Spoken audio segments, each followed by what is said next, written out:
दोस्तों मैं हूं सौरभ कुमार और द पॉलिटिकल शो में आपका स्वागत है। दोस्तों आज हम जानेंगे पॉलिटिकल साइंस क्लास 12 का चैप्टर 8 पर्यावरण और प्राकृतिक संसाधन के बारे में। तो दोस्तों यह वीडियो का पार्ट 3 है, यानी पार्ट 1 और 2 वीडियो ऑलरेडी आ चुकी है। लिंक आपको नीचे डिस्क्रिप्शन बॉक्स में मिल जाएगा, जिन्होंने नहीं देखा है जाकर जरूर देख लीजिए।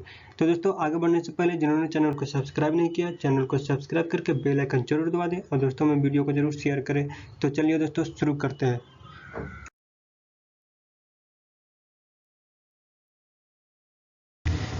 तो दोस्तों आगे है संसाधनों की भू राजनीति, जैसे हम जानेंगे। तो संसाधनों की भू राजनीति, दोस्तों संसाधनों पर जो जमीन के नीचे से निकाले जाते हैं संसाधन, उस पर भू राजनीति भी की गई है, उसे ही हम जानेंगे। तो दोस्तों यूरोपीय देश जो है सबसे ज़्यादा उन्होंने ही किया है। यूरोपीय देशों के विश्व प्रसार का एक बहुत बड़ा कारण था दोस्तों संसाधन। ठीक है, यूरोपीय देशों का विश्व प्रसार का एक कारण था संसाधन, क्योंकि उसको जो यूरोपीय देश है वो अगर विश्व में फैला तो वो क्यों फैला, वो एक संसाधनों की वजह से फैला।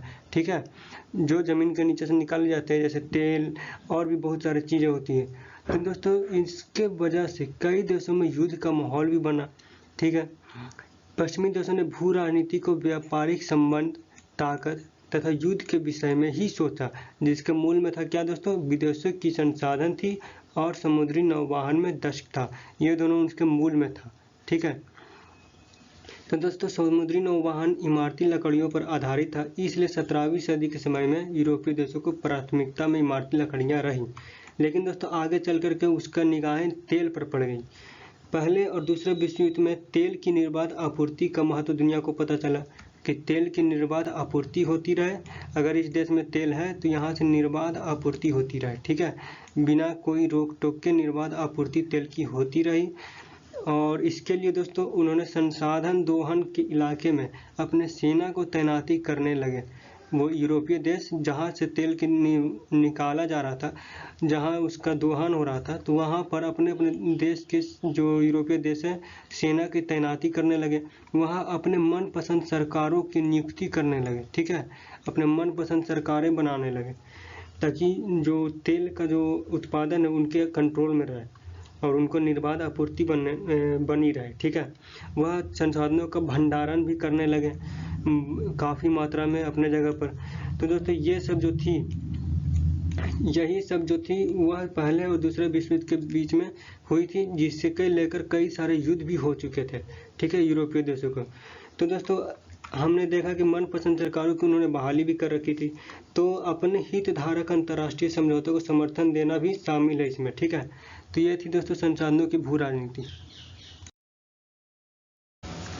तो दोस्तों वैश्विक राजनीति में तेल जो है वो सबसे महत्वपूर्ण संसाधन है। ठीक है, जो तेल है, जो पेट्रोल डीजल, क्योंकि वो ट्रांसपोर्ट का काम करता है, इंपोर्ट और एक्सपोर्ट, यानी सामानों को व्यापार के काम में आता है, सामानों को एक जगह से दूसरे जगह ले जाने में। ठीक है, तो सबसे बड़ा जो है अर्थव्यवस्था का कारण भी यही है तेल, क्योंकि इसी से जो विश्व में व्यापार किया जाता है, ट्रांसपोर्टिंग किया जाता है।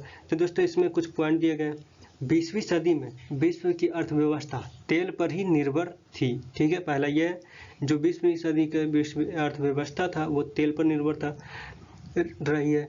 वहीं दोस्तों यह लंबे समय से ट्रांसपोर्टिंग का ईंधन के रूप में काम आता रहा है, एक साधन के रूप में। ठीक है, ईंधन के रूप में एक साधन बना हुआ है। तीसरा है पेट्रोलियम के लिए युद्ध भी हुए हैं, संघर्ष भी बहुत सारे हुए हैं, कई जगह सरकारें तक बदलवा दी गई हैं अपने हित के लिए। तो दोस्तों अगला है खाड़ी क्षेत्र में विश्व को 30% तेल मुहैया करता है। जो खाड़ी क्षेत्र है वो विश्व को 30% तेल मुहैया कराता है, लेकिन वहाँ माना जाता है कि वहाँ 64% तेल मौजूद है। ठीक है, वहीं दोस्तों सऊदी अरब के पास विश्व के कुल तेल भंडार का 1/4 हिस्सा मौजूद है। ठीक है, जो सऊदी अरब है उसमें विश्व का, पूरी दुनिया का कुल तेल भंडार, जो पूरी दुनिया में जितना तेल भंडार है उसका 1/4 हिस्सा सऊदी अरब में भी मौजूद है, ऐसा माना जाता है। और यह देश विश्व का सबसे बड़ा तेल उत्पादक देश भी है, यानी यहाँ मौजूद है दोस्तों 1/4 हिस्सा तेल का पूरी दुनिया के बराबर। ठीक है, पूरा दुनिया के हिस्सा 1/4 हिस्सा, और यह विश्व का सबसे बड़ा तेल उत्पादक देश है। इसे याद रखिएगा, ऑब्जेक्टिव में आ सकता है। दोस्तों वहीं इराक का तेल भंडार दूसरे स्थान पर है।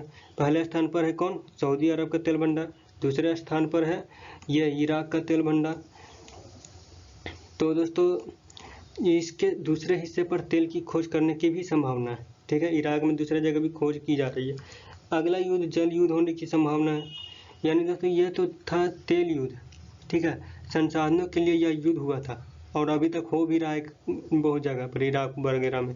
लेकिन अगला युद्ध जो माना जा रहा है दोस्तों वो है जल के लिए युद्ध, क्योंकि पीने वाला जल की काफ़ी मात्रा में कमी हो रही है। तो इसके लिए जल युद्ध होने की संभावना है, क्योंकि विश्व के हर हिस्से में स्वच्छ जल क्या है, पीने का पानी मौजूद नहीं है। समुद्र है लेकिन वहाँ खारा पानी है, वो पीने लायक पानी नहीं है। पीने के लिए स्वच्छ पानी की काफ़ी कमी हो रही है। तो अगला युद्ध इसी को लेकर के हो सकती है, ऐसा अनुमान लगाया जा रहा है, भविष्यवाणी की जा रही है।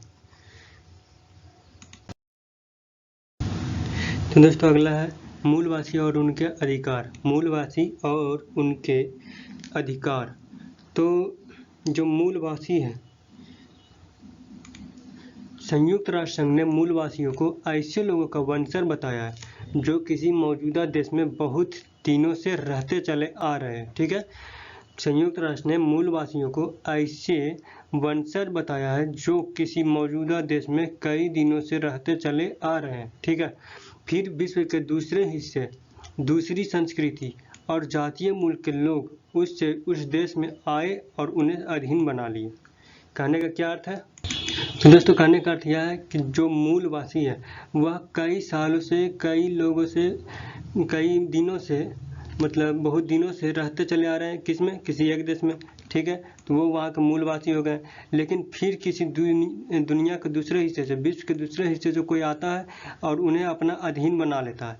ठीक है, ऐसा बताया गया। तो मूलवासी जो है दोस्तों आज भी अपनी परंपरा, सांस्कृतिक रिवाज तथा अपने खास सामाजिक जो आर्थिक ढर्रे हैं उस पर जीवन यापन करना पसंद करते हैं। जो उनका जो पुश्तैनी है, जो शुरू से करते आ रहे हैं, उनके दादा परदादा, ठीक है, उनके वंशज, तो वही करना वो पसंद करते हैं। ठीक है, अपने जीवन यापन करने के लिए। तो विश्व के विभिन्न हिस्से में लगभग 30 करोड़ मूलवासी रहते हैं। कितना? आपके क्वेश्चन में आ सकता है कि विश्व के विभिन्न हिस्सों में लगभग कितने करोड़ जो है मूलवासी रहते हैं? तो 30 करोड़।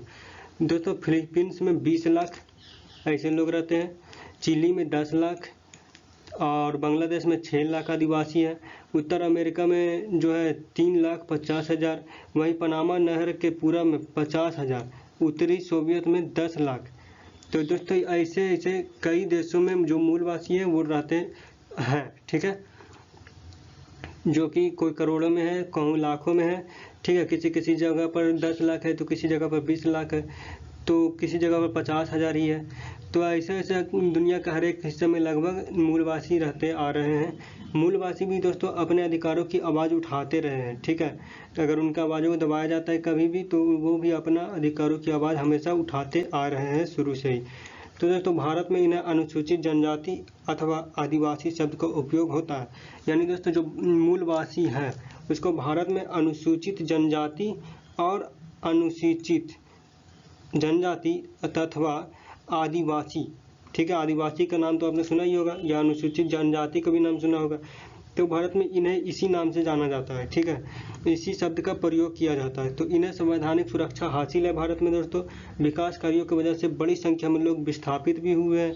अगर वो जंगलों में रहते हैं तो जंगल में अगर किसी चीज़ का खुदाई चल रही है, ठीक है, अगर कोई वहाँ किसी चीज़ का संसाधन प्राप्त हुआ है तो वहाँ से लोगों को क्या करना पड़ता है? विस्थापित हो जाते हैं सभी लोग। ठीक है, कहीं बांध बना रहे हैं, नदी के किनारे रहते हैं तो वहाँ से भी उनको विस्थापित होना पड़ता है। तो इनको बहुत बड़ी प्रॉब्लम भी झेलनी पड़ रही है। तो विकास कार्यों की वजह से दोस्तों ये लोग विस्थापित भी हो रहे हैं।